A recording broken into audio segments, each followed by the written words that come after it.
صراط الذين أنعمت عليهم. Assalamualaikum warahmatullahi wabarakatuh.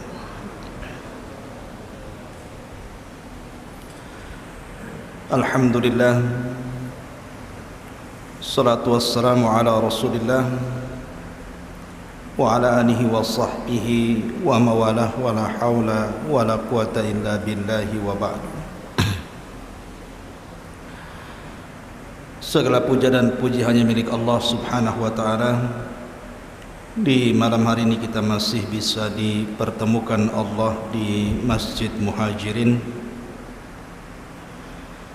Salawat dan salam tak lupa kita haturkan kepada Rasul kita yang mulia Muhammad sallallahu alaihi wa ala alihi wasallam. Allahumma salli ala Muhammad wa ala alihi wa sahbihi wa man sara ala nahjihi ila yaumiddin. Pembahasan di malam hari ini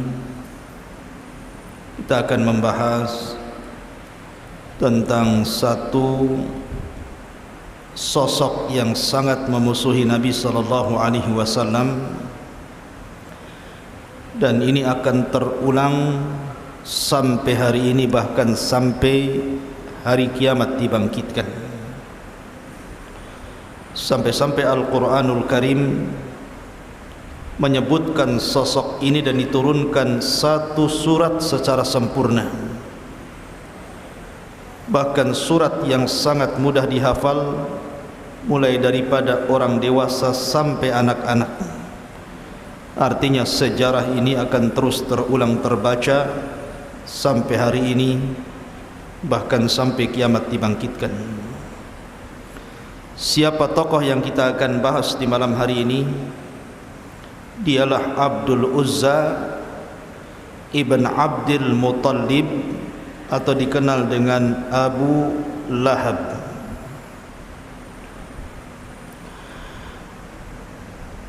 Anda harus bedakan antara Abu Lahab dengan Abu Jahal,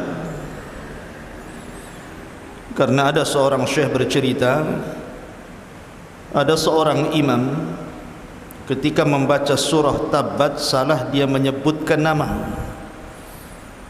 Tabbat siada Abi Jahlin wa tab, katanya. Beda ya Abu Jahal dengan Abu Lahab. Kalau Abu Lahab adalah paman Nabi sallallahu alaihi wasallam dari Bani Abdul Manaf. Sementara Abu Jahal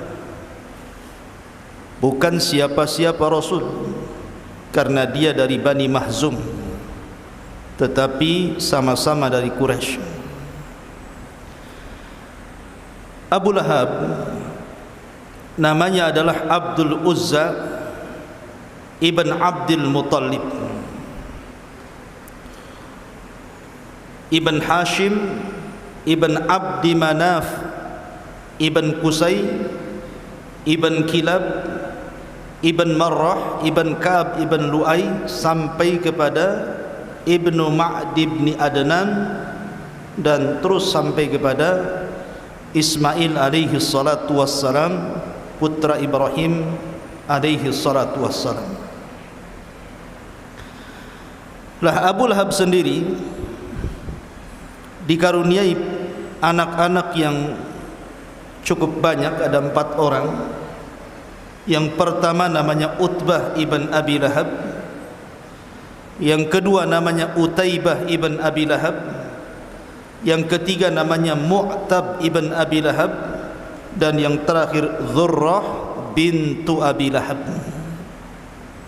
Ini semua putra-putra dan satu putri Abi Lahab yang disebutkan oleh ahli sejarah. Bicara tentang Abi Lahab, Abu Lahab itu kunyah dan bukan nama aslinya. Sebab tadi saya katakan bahwa nama aslinya adalah Abdul Uzza, sama dengan Abu Jahal, itu kunyah. Nama aslinya adalah Amr ibn Hisham. Sama dengan Abu Bakar, itu kunyah. Nama aslinya Abdullah ibn Uthman ibn Kuhafa. Jadi terkadang orang itu dikenal dengan kunyahnya tapi tidak dikenal namanya. Seperti saya, Abu Humairah. Sebagian orang tidak tahu nama asli saya.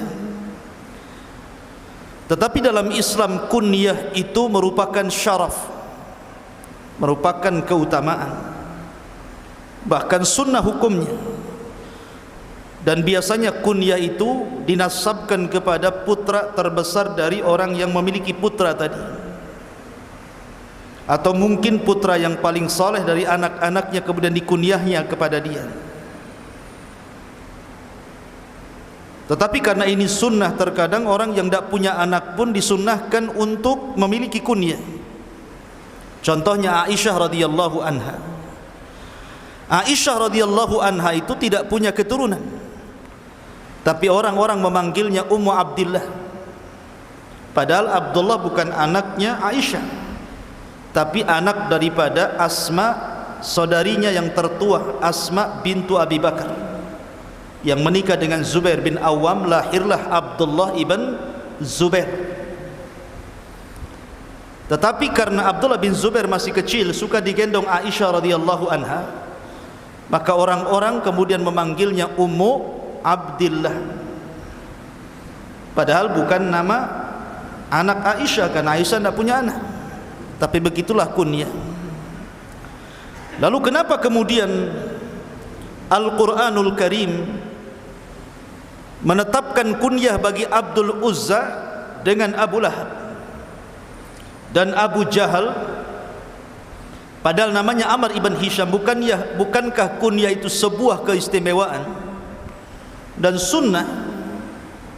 Ada beberapa alasan yang disebutkan para ulama. Tentu Abu Lahab diberikan kunyah tersebut bukan sebuah keutamaan, karena kalau seandainya kemudian Al-Quran itu menyebut dengan nama aslinya, maka sejarahnya akan hilang ketika wafatnya Abil Uzza. Makanya tidak kemudian disebutkan dalam Al-Quran itu nama Abil Uzza, tapi kunyahnya Abi Lahab, seolah-olah Allah subhanahu wa ta'ala ingin mengatakan kepada kita bahwa akan muncul Abi Lahab setelah Abi Lahab di zaman Nabi SAW.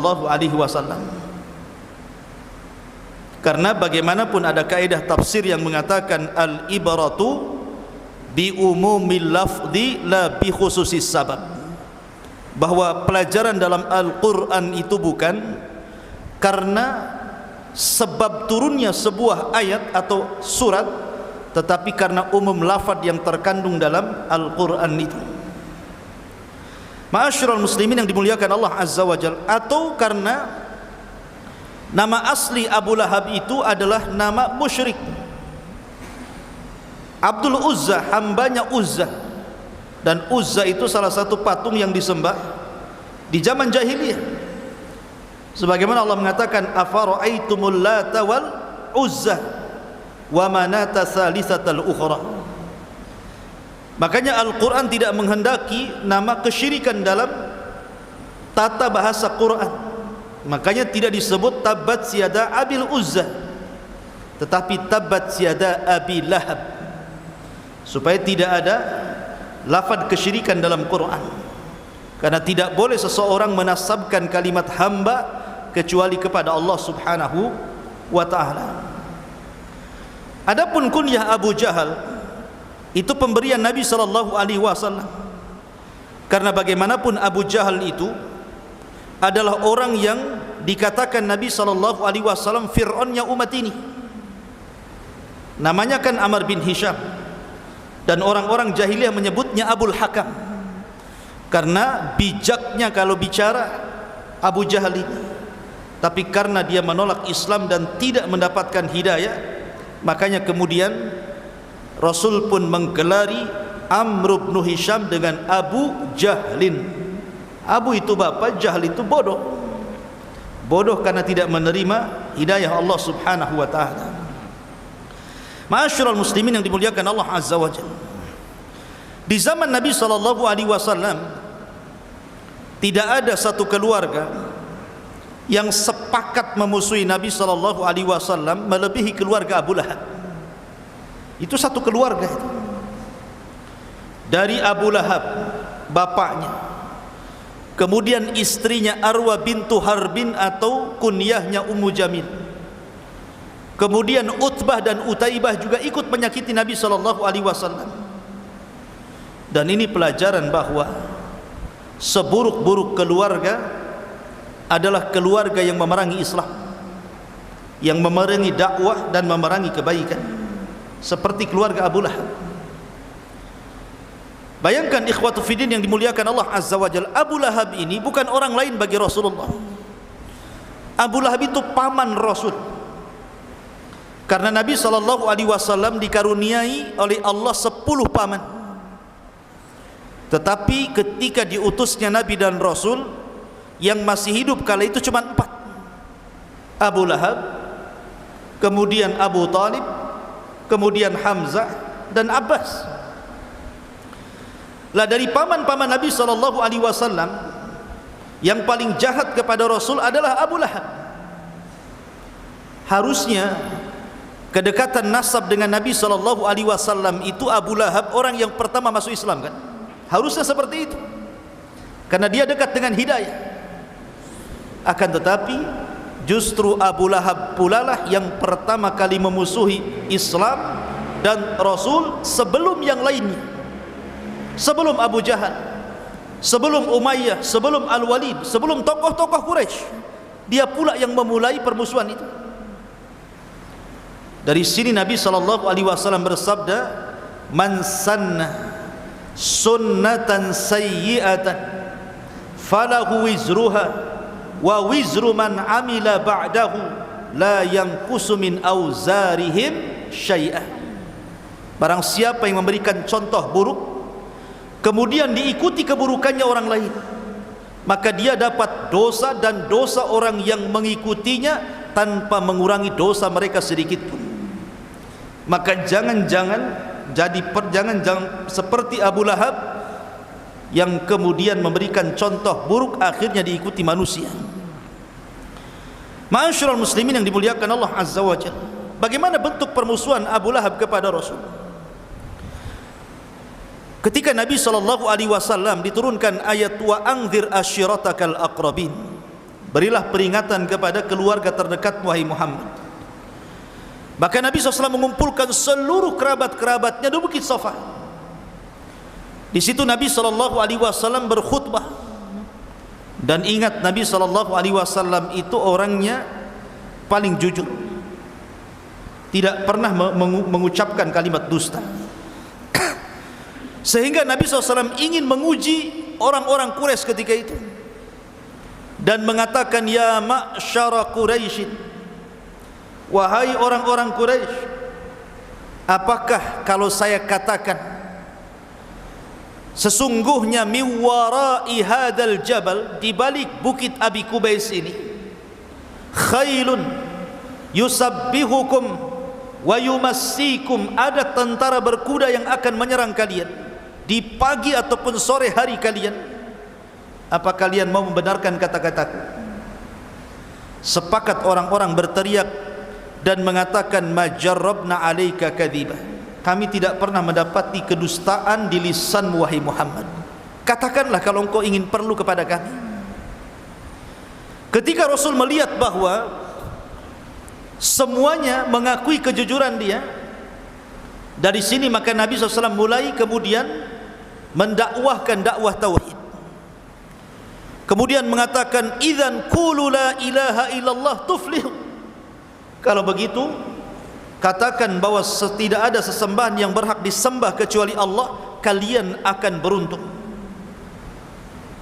Ketika Nabi SAW sedang berceramah seperti itu, mengajak manusia ke dalam tauhid, di tengah-tengah keramaian orang, tiba-tiba muncul orang yang berteriak, rupanya Abu Lahab. Kemudian mengatakan, tabban laka sa'iral yaum ya Muhammad, alihadza jama'tana, kecelakaan bagi engkau seluruh hari ini wahai Muhammad, oh untuk ini kau kumpulkan kami ya rupanya. Dari sini permulaan permusuhan Abu Lahab. Tapi Nabi SAW itu orang beradab, tidak membantah sama sekali pamannya, dia diam saja. Sampai akhirnya turun surah Tabbat yada abi lahabi wa tab ila akhiril ayat.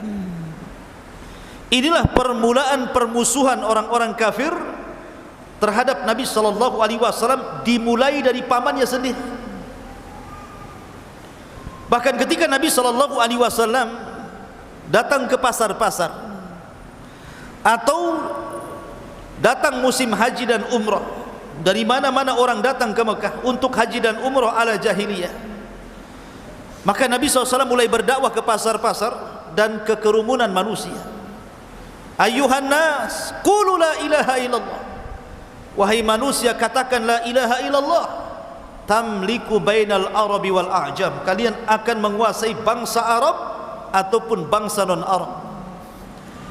Lah Abu Lahab itu selalu ada di belakang Rasul, sambil melempari batu kecil itu, dia lempari kepada Rasul. Kemudian mengatakan, la tusaddiquhu fa innahu kadhib, fa innahu sahir. Jangan kau benarkan orang ini. Orang ini pendusta, orang ini tukang sihir.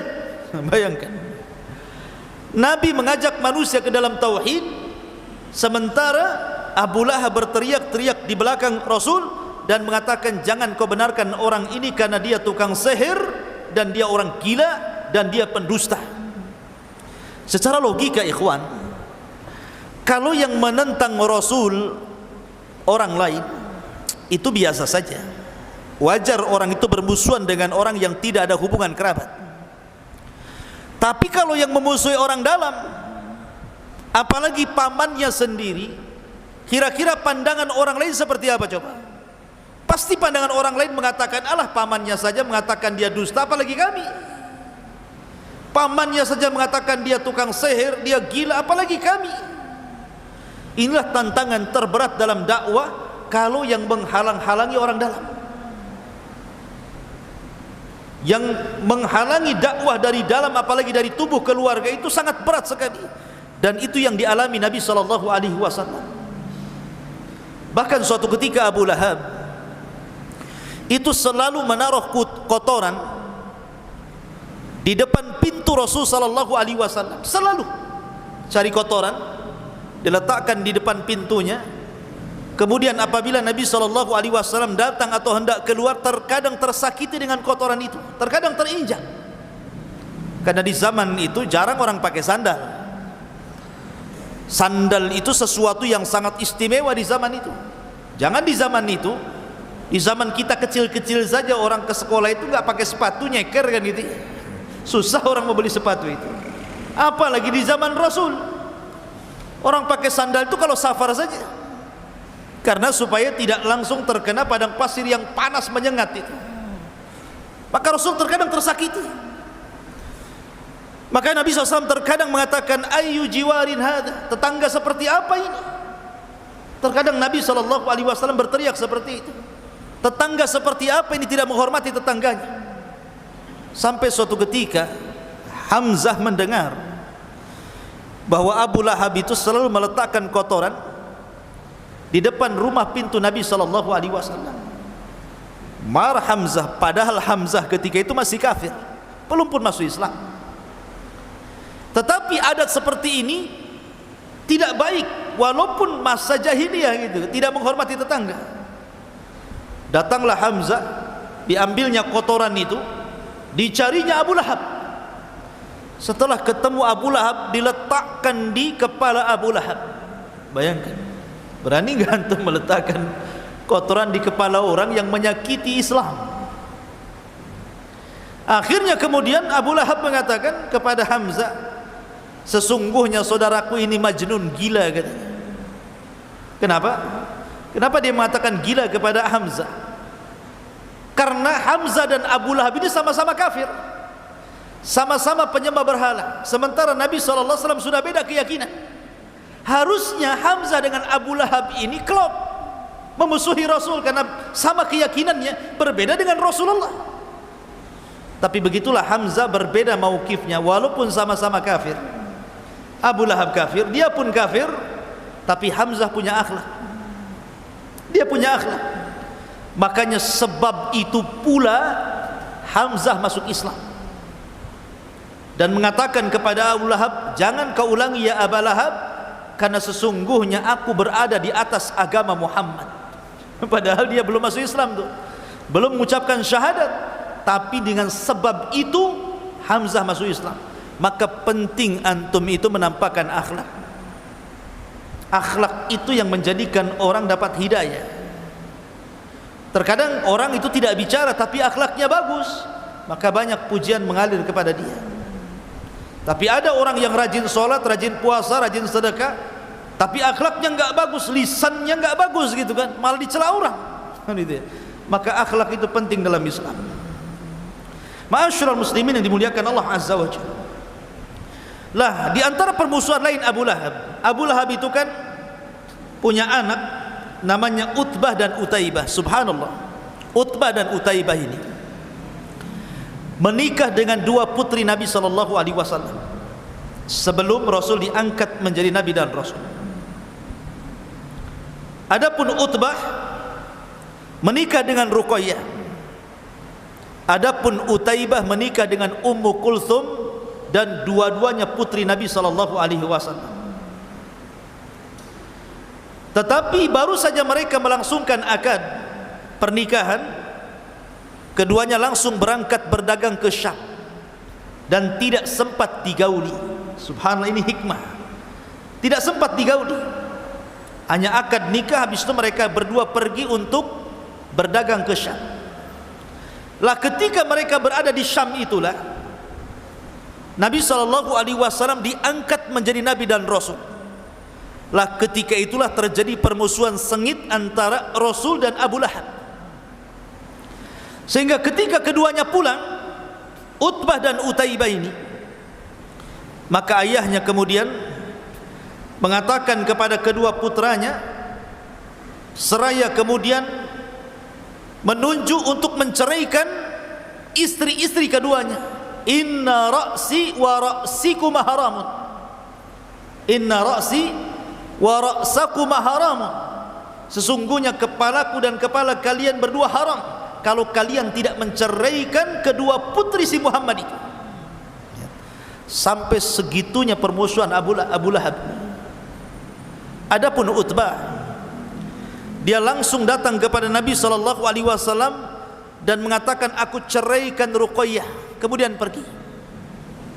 Adapun Utaibah, dia ingin menunjukkan permusuhan kepada Rasul di hadapan ayahnya.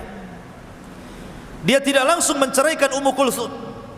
Dia datang kepada Nabi SAW ketika hendak berangkat ke Syam untuk berdagang. Ditariknya gamis Nabi SAW, kemudian dikoyak. Setelah itu diludahi wajah Rasul, tetapi tidak kena. Sambil menghina Nabi SAW, kemudian menceraikan Ummu Kulthum di hadapan Rasul. Lihat bagaimana permusuhan keluarga ini, sampai anak-anaknya pun dipengaruhi untuk memusuhi Nabi SAW. Tetapi al-jaza'u min jinsil amal, ikhwan. Namanya balasan itu disesuaikan dengan perbuatan. Utbah tidak menyakiti Rasul, hanya menceraikan begitu saja. Tapi karena Utaibah sudah mengoyak gamis Rasul, menghina Rasul, meludahi wajah Rasul walaupun tidak kena, sampai-sampai Nabi SAW berdoa kepada Utaibah dan mengatakan, Allahumma sallit alaika kilabun min kilabi, ya Allah, kuasakan kepada orang ini, maksudnya Utaibah, anjing dari anjing-anjing. Doa Rasul ini terngiang di telinga Utaibah. Pulang dia, kemudian diceritakan kepada ayahnya apa yang sudah dilakukan kepada Rasul, dan diceritakan juga doanya Nabi SAW kepada dia, Allahumma sallit alaika kalbun min kilabik, ya Allah, kuasakan kepada orang jahat ini anjing dari anjing-anjing. Abu Lahab gemetar ketika itu, karena mereka tahu doa orang-orang yang dizalimi itu mustajab, dan dalam hati mereka itu mengakui kebenaran Nabi SAW. Makanya Akhnas ibn Syuraik Suatu ketika masih kafir, Akhnas ibn Suraik ini mendatangi Abu Jahal.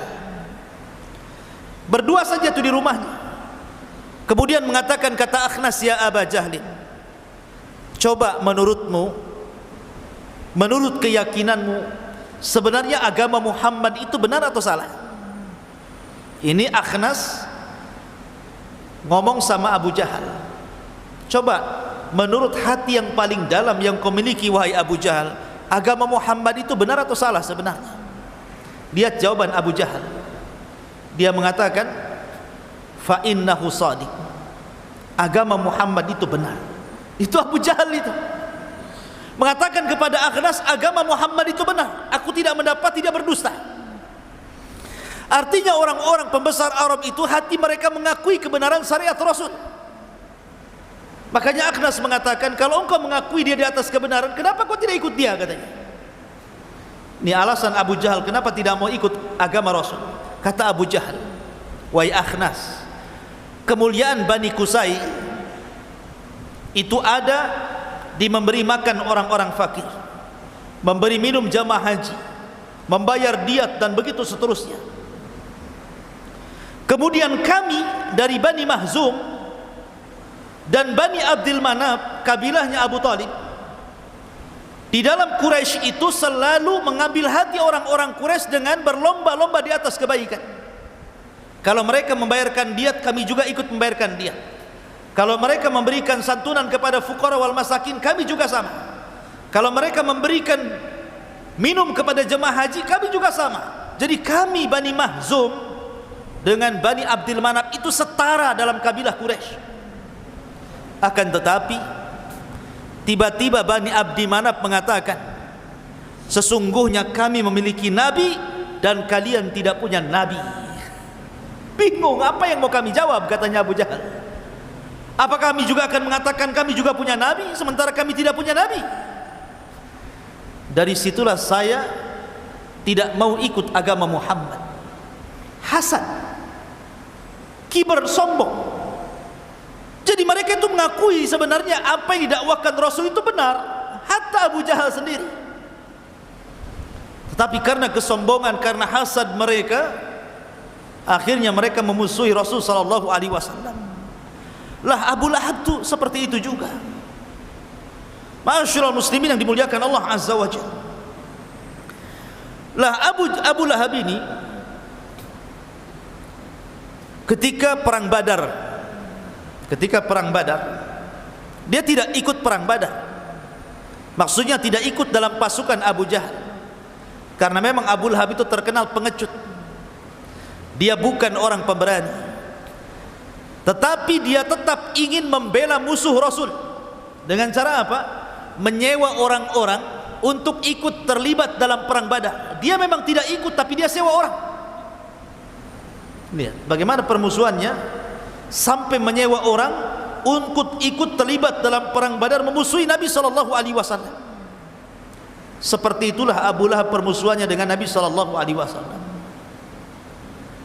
Belum lagi istrinya Ummu Jamil, Arwah bintu Harbin.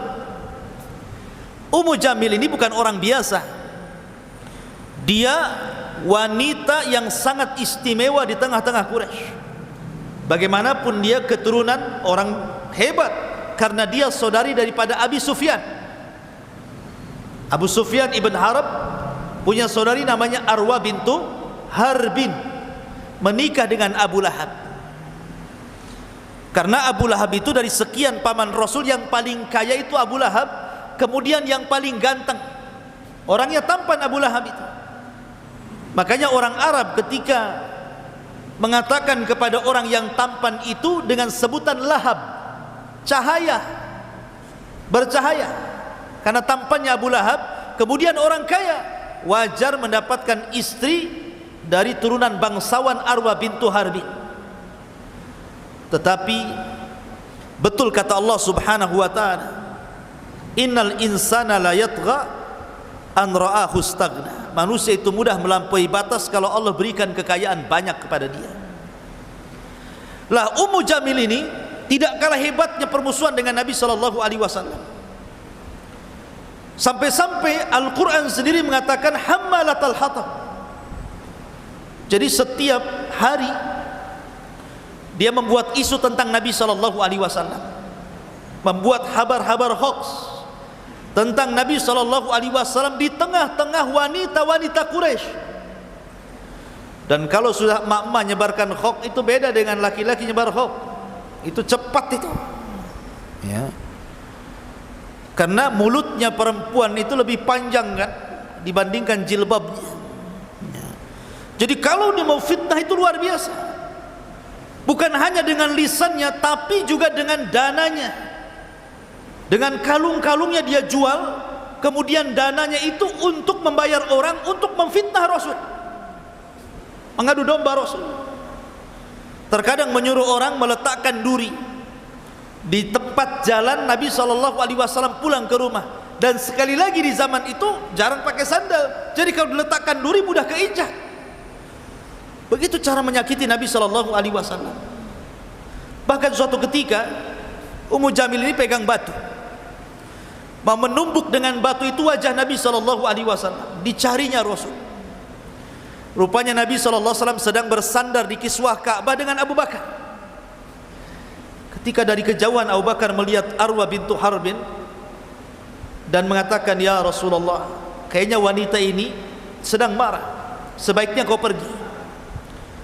Tapi Rasul tidak mau pergi dan mengatakan, tenang saja, biarkan dia datang. Datang Arwa bintu Harbin ini. Allah takdirkan kedua matanya tidak melihat Rasul. Itu mukjizat, Rasul tidak bisa kelihatan oleh Ummu Jamil, padahal di hadapannya yang kelihatan cuma Abu Bakar saja. Kemudian kata Arwa bintu Harbin, ya Abu Bakrin, aina sahibuk? Di mana kawanmu si Muhammad itu? Abu Bakar heran, oh ada di sampingnya kok nanya di mana saudaranya. Tetapi Rasul hanya mengisyaratkan dengan matanya, layani saja. Kata Abu Bakar, kenapa kau mencari saudaraku Muhammad? Kata Arwa bintu Harbin, qad balagani annahu yahjuni. Telah sampai berita kepadaku dia telah mengejek diriku. Lau ra'aituhu la ramaituhu bihadal hajara fi. Kalau aku lihat dia, aku lempar batu yang ada di tanganku ke kepalanya, katanya. Bayangkan. Kemudian dia membacakan syair, mudhammaman abaina wa amrahu asaina wa dinahu qalaina. Mudhammam, orang yang tercela, kami tidak mau untuk mengikutinya. Wa amrahu asaina, seluruh perintahnya kami bermaksiat. Wa dinahu qalaina, dan semua agamanya kami berlepas diri. Kemudian dia pergi sambil gerutu. Rasulullah di depan tapi tidak melihat. Lihat apa kata Rasul kepada Abu Bakar, a'mallahu basaraha, Allah butakan kedua matanya sehingga dia tidak bisa melihat. Dari sini ma'asyiral muslimin yang dimuliakan Allah Azza wa Jalla, demikian dahsyatnya permusuhan Abu Lahab. Baik Abu Lahab, baik istrinya, baik anak-anaknya ikut campur untuk memerangi Nabi SAW.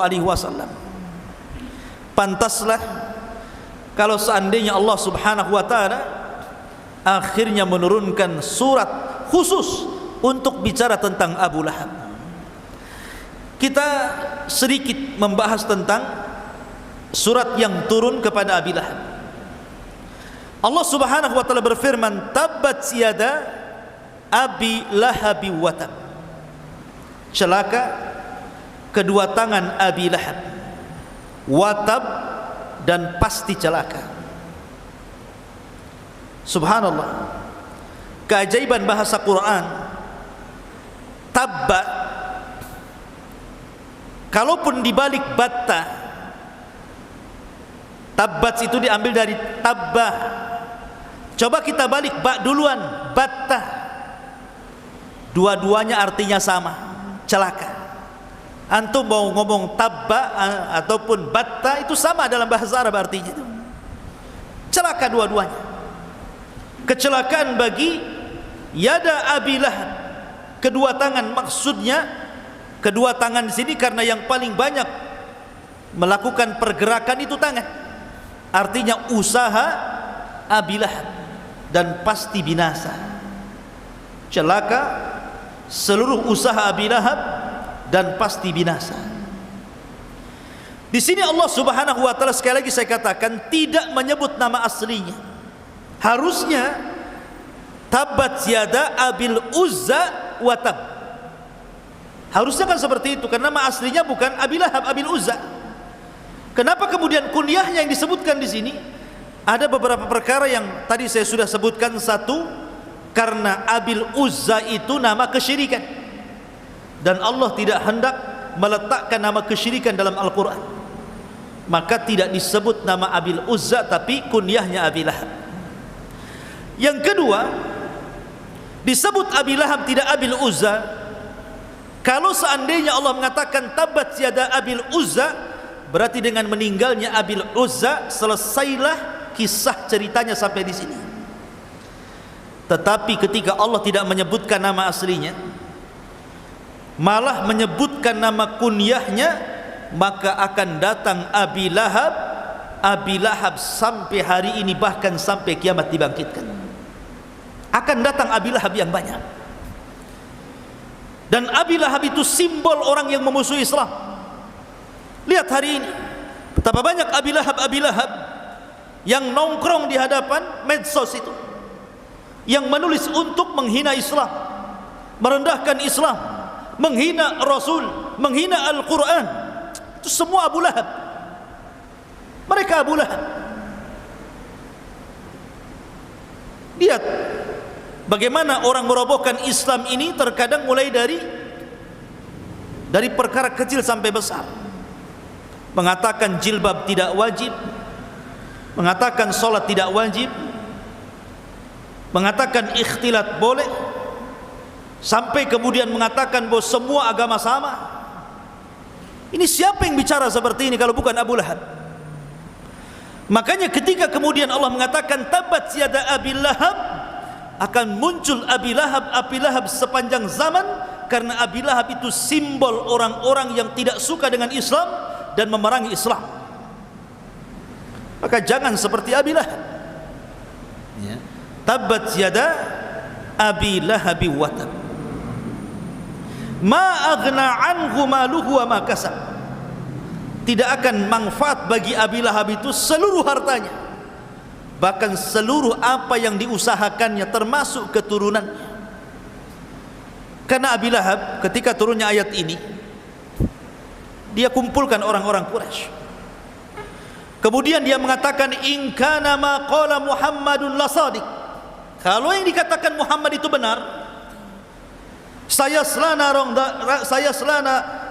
naran dzata lahab, aku akan dimasukkan ke dalam api yang menyala-nyala. Aku ini orang kaya, kata Abu Lahab.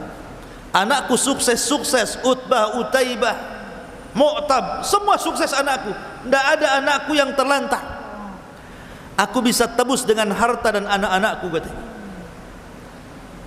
Tapi Allah Subhanahu wa taala katakan, ma aghna anhu maluhu wa ma kasab. Mau hartanya, mau anak-anaknya, enggak akan manfaat lagi ketika sudah berhadapan dengan Allah Azza wa Jalla. Enggak ada manfaatnya.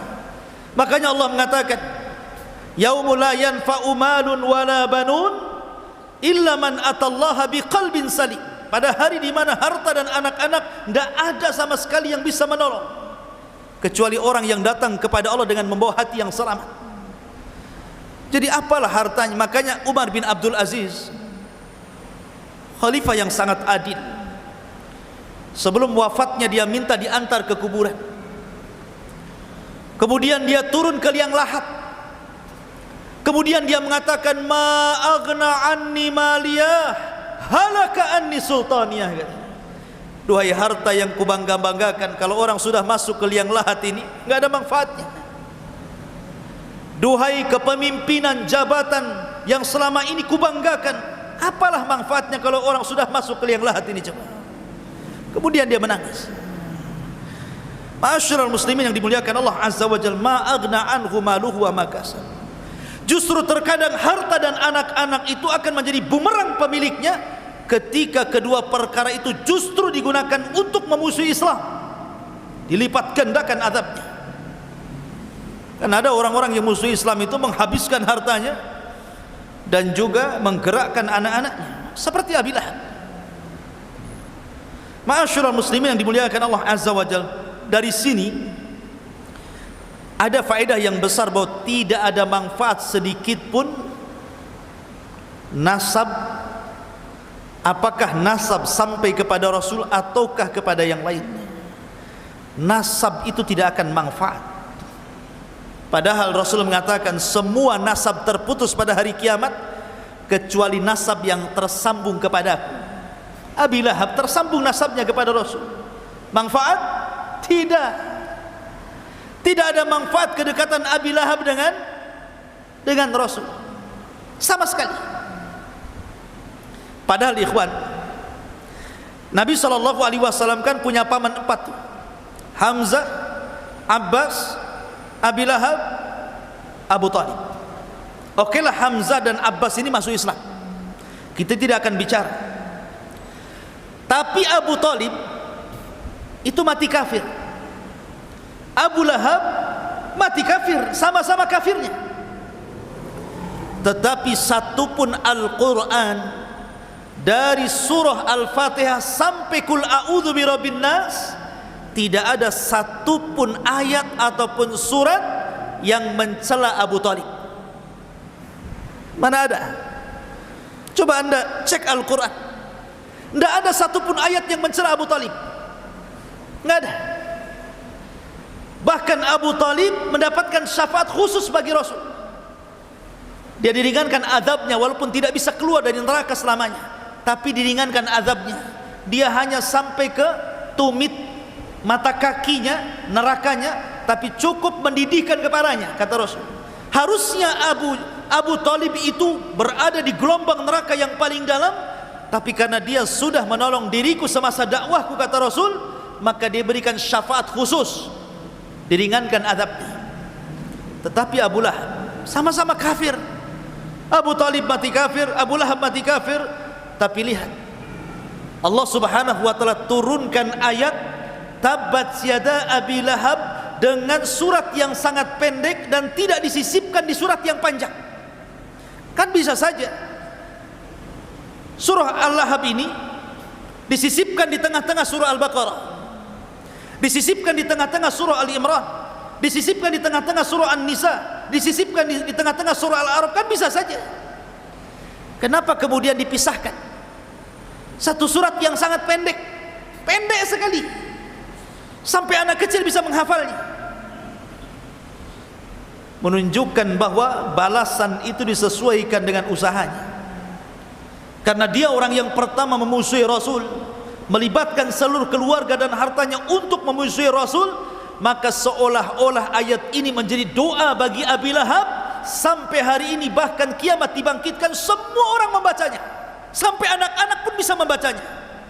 Sampai orang yang hafalannya tidak punya, kalau jadi imam tabat aja paling yang bisa itu.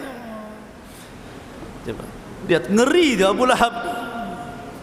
Dibuatkan surat pendek sehingga orang mudah ngapal, seolah-olah doa bagi dia. Semua akan diingat tuh kenangan Abi Lahab itu. Ma'asyiral muslimin yang dimuliakan Allah Azza wa Jalla, intinya hubungan nasab itu tidak akan manfaat walaupun nasabnya sampai kepada Rasul, kalau dia justru memerangi agama Nabi SAW. Mau anda Habib, mau anda bukan Habib, yang menentukan kemuliaan bukan nasab anda kepada Rasul, tapi ketakwaan anda kepada Allah Subhanahu wa ta'ala. Ma'asyiral muslimin yang dimuliakan Allah Azza wa Jalla, kemudian Allah mengatakan sayasla naran dzata lahab. Abi Lahab ini akan dimasukkan ke dalam neraka dzata lahab, yang menyala-nyala. Lihat bahasa Quran, Allah tidak mengatakan sayasla nara jahannam, umpamanya seperti itu, Allah masukkan ke neraka jahannam, tidak. Tapi Allah mengatakan dzata lahab, apinya yang disebut, menunjukkan, kata para ulama, aswa adzabillah, seburuk-buruknya azab Allah yang akan menimpa Abu Lahab. Bahwa Abu Lahab itu bukan hanya sekadar didekatkan dengan api neraka, tapi akan dibakar langsung, kemudian langsung gosong, langsung jadi abu, baru kemudian dikembalikan menjadi Abu Lahab kembali dan dibakar kembali. Sampai-sampai bahasa Quran seperti itu. Saking kerasnya azab Allah kepada Abi Lahab. Kemudian Allah mengatakan wamra'atuhu. Subhanallah. Allah tidak memfathahkan tak tetapi mendomahkan. Allah tidak mengatakan wamra'atahu, tapi Allah mengatakan wamra'atuhu, pakai dhammah tidak pakai fathah. Kenapa? Kalau dia pakai fathah berarti jumlah baru. Berarti kisah Abu Lahab sampai sayasla naran dzata lahab selesai sampai di sini. Kemudian ada jumlah yang baru bercerita tentang istrinya. Itu kalau di fathah. Tapi kalau di dhammah berarti cerita istrinya masih nyambung dengan cerita sebelumnya. Diatofkan. Pakai wawu ataf wa mar'atuhu, menunjukkan bahwa istrinya pun akan mengalami azab yang sama yang akan ditimpakan kepada Abi Lahab. Apa yang Allah timpakan dari azab Allah kepada Abi Lahab juga menimpa kepada istrinya, gitu maksudnya. Sampai detailnya bahasa Quran seperti ini. Allah tidak memfathah wa mar'atahu, tapi wa mar'atu dimaktufkan bahasanya, diatofkan gitu ya, disambungkan dengan kalimat sebelumnya. Dan kenapa? Bukankah Arwa bintu Harbin itu istrinya Abu Lahab? Dan bahasa Quran istri itu pakai zaujatun, kan itu ya, istri itu zaujatun. Kalau imro'ah itu wanita biasa. Harusnya bahasa Quran itu wa zaujatuhu, kan itu ya, hammalatal hatab. Tapi kenapa Allah mengatakan wa imra'atuhu dan wanita Abi Lahab, bukan menggunakan kalimat dan istrinya Abi Lahab? Ya, Al-Quran ya, beda zaujah dengan imro'ah. Kata para ulama, lihat ketika Allah mengibarahkan istri Lut, istri Nuh, istri Fir'aun, semua menggunakan kalimat imro'ah. Wa daraballahu mathalan lilladzina kafarum ra'ata Nuhin wa imra'ata Lut. Kenapa Nuh seorang nabi, Lut seorang nabi, tidak menggunakan zaujah tapi menggunakan imro'ah? Karena dalam keluarga Nuh dan Lut itu tidak ada kedamaian. Tidak ada kedamaian. Karena kedua wanita Lut dan juga Nuh ini berkhianat kepada suaminya. Fakhanatahuma. Makanya Allah mengatakan waqila dkhulan nar ma'ad dakhilin. Allah masukkan kedua wanita ini ke dalam neraka. Sama di sini juga wa mar'atuhu hammalatal hatab. Seolah-olah Allah ingin mengatakan bahwa Abu Lahab dengan istrinya ini tidak akur di dalam rumah tangganya. Banyak cekcok, dan cekcoknya istrinya Abu Lahab dengan Abu Lahab itu lebih besar di dalam rumah tangga dibandingkan di luar rumahnya. Jadi mereka itu selalu tidak damai, tidak tenang, suka cekcok. Mereka hanya sepakat itu kalau memusuhi Nabi saja. Oh gitu. Jadi itu bahasa Quran seperti itu. Sebab kalau sudah cekcok di dalam rumah, pasti akan buruk keluar rumah. Coba saja antum bermasalah dengan istri kan, marah dengan istri, kadang-kadang kemarahannya ini terbawa keluar rumah kan. Kenapa lah kau emosi hari ini? Tak ada lah, padahal lagi emosi di rumah kan gitu. Itu terbawa tuh biasanya seperti itu. Lah makanya Abu Lahab ini emosi dalam rumah itu juga keluar rumah sama dengan istrinya. Makanya Allah tidak menggunakan wa zaujat, lain dengan istri-istri Rasul. Allah tidak menyebut dengan kalimat imro'ah. Ya ayyuhan nabi kul li azwajika wa banatika wa nisa'il mu'minin, kan gitu. Wahai Nabi, katakan kepada ajwaz, jama daripada zaujah, istri-istrimu. Karena istri Rasul dengan Rasul itu sakinah, mawaddah, warahmah, tidak ada permusuhan. Tapi keluarga Abu Lahab itu permusuhan, itu suami istri, sehingga permusuhannya sampai keluar rumah. Itulah jeleknya keluarga Abu Lahab. Makanya Allah bahasakan wa imra'atuhu hammalatal hatab. Hamma dalam bahasa Arab itu namanya siyagul mubalaghah. Siyagul mubalaghah itu artinya bentuk isim yang berbentuk berlebih-lebihan dalam makna. Jadi bukan hanya sekedar membawa satu kali, tapi sering membawa gitu maksudnya. Bukan hanya memfitnah satu kali, tapi terus memfitnah. Itu disebut hammalatul hatab namanya. Bukan sekali dua kali, tapi mengadu dombanya itu terus, seolah-olah hidupnya dihabiskan hanya untuk mengadu domba, menjelek-jelekan Nabi sallallahu alaihi wasallam. Itulah arti hammalatul hatab. Makanya Al-Quran ini, kaidah Al-Quran ikhwan, siapapun yang dicela dalam Al-Quranul Karim, maka dia tidak pernah akan mendapatkan hidayah sampai dia mati. Siapapun yang dicela dalam Al-Quran, maka dia tidak akan pernah mendapatkan hidayah sampai dia wafat. Abu Lahab dicela dalam Al-Quran wafat su'ul khatimah. Istrinya dicela dalam Al-Quran wafat su'ul khatimah. Abu Jahal dicela dalam Al-Quran, ara'aita alladhi yanha 'abdan idza shalla. Tidakkah kau melihat ada seseorang yang berani melarang orang sedang sholat? Karena Abu Jahal mengatakan, kalau aku melihat Muhammad sholat di Ka'bah, ku tunjang lehernya, katanya. Maka Allah turunkan ara'aita alladhi yanha 'abdan idza shalla, dicela dalam Al-Quran. Akhirnya Abu Jahal pun mati su'ul khatimah. Al-Walid ibn Mughirah diturunkan dalam surah Al-Mudaththir, darni wa man khalaqtu wahida wa ja'altuhu malam ma'duda wa banina syuhuda, sampai akhir surah Al-Mudaththir turun kepada Al-Walid ibn Mughirah. Al-Walid ibn Mughirah mati su'ul khatimah. Siapapun yang dicela dalam Al-Quran tidak akan selamat. Tapi orang-orang yang tidak dicela dalam Al-Quran, Abu Sufyan kurang apa musuhannya dengan Rasul? Dia yang memimpin perang Uhud dan memimpin orang-orang musyrik sehingga banyak para sahabat terbunuh, tapi Quran tidak mencela Abu Sufyan. Makanya dia dapat hidayah, masuk Islam ketika Fatu Mekah. Ma'asyiral muslimin yang dimuliakan Allah Azza wa Jalla. Kemudian Allah mengatakan fi jidihahab lum mim masad, maka di lehernya akan diletakkan sabut dari api Jahannam. Sering saya ulang, al jaza min jinsil amal, balasan itu sesuai dengan usahanya. Karena Ummu Jamil ketika di dunia, dia ambil kalungnya, dia ambil gelangnya, dia jual, kemudian uangnya untuk memusuhi Rasul, maka kalung itu kelak akan jadi api di neraka Jahannam, kemudian akan melilit lehernya. Begitulah Allah Subhanahu wa taala menyiksa orang-orang yang memusuhi dia. Ma'asyiral muslimin yang dimuliakan Allah Azza wa Jalla.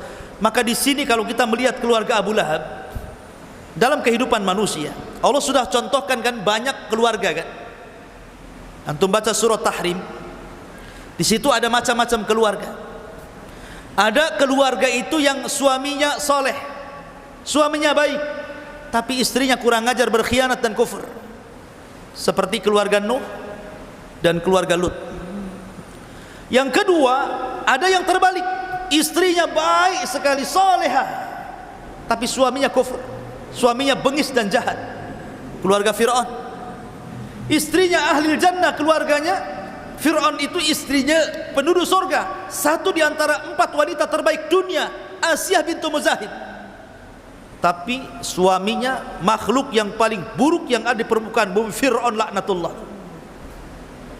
Yang ketiga, ada keluarga itu yang dua-duanya tidak soleh dan soleh, seperti keluarga Abu Lahab ini.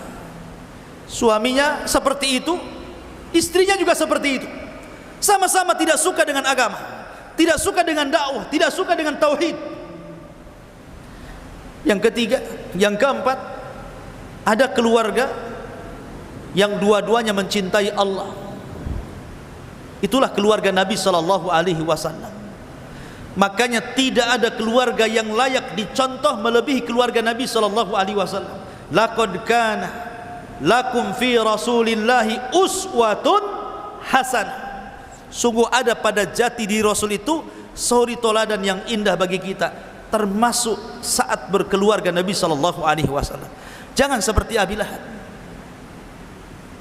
Ya. Jangan seperti Abi Lahab, ini suami istri kompak masalahnya, memusuhi Islam. Ma'asyiral muslimin yang dimuliakan Makanya Abu Lahab diberikan azab oleh Allah di dunia sebelum akhirat. Suatu ketika Abu Lahab ini